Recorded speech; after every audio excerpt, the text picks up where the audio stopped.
Each year, nearly 2 million children are sold in the commercial sex trade industry as slaves.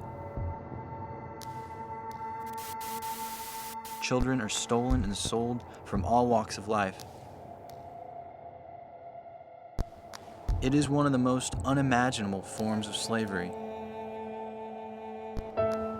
Discovery Church first met some of these children and those who rescue and care for them several years ago through our global serving teams in India. We heard stories that were hard to hear, hard to believe, hard to turn away from. Underneath those stories, there was a heartbeat of hope, of courage. We saw a glimpse of what it looked like for the church to not only hear, but to act, to seek justice on behalf of those who need it most.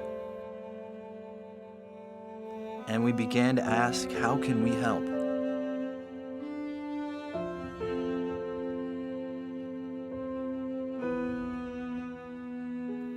Halfway around the world, the team at IJM Calcutta was praying that a church partner would join them in a monumental challenge to help establish the first Christ-centered aftercare home in Calcutta, India, for children rescued from sex trafficking.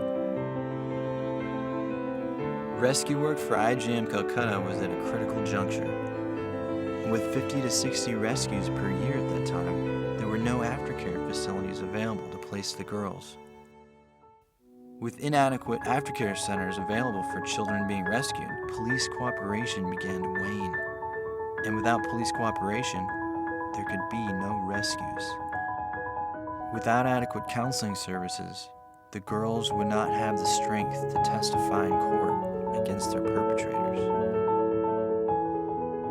Without their testimony, convictions were unlikely. What was most desperately needed to support the work of IJM Calcutta was an aftercare home. A home that would serve as a model of excellence for others by providing the best counseling and protection service in the region. In 2009, Discovery Church linked its arms with IJM, Partners International, and a local NGO called JKPS to establish this first of its kind aftercare home. As we have stood by our partners in prayer and financially, we have watched God do what seemed impossible. In less than 1 year, a top-of-the-line Christian aftercare home opened its doors. Today, the home is filled with young girls healing in the best possible way.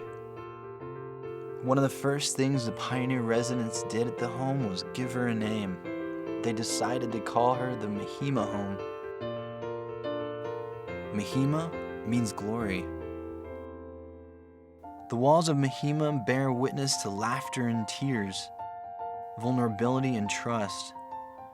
Girls learn to live and love again. Their strength and courage is remarkable. Their restored lives are a symbol of hope that one day there will no longer be a need for such a home. Until that day, we stand firm in the fight for justice. To God be the glory.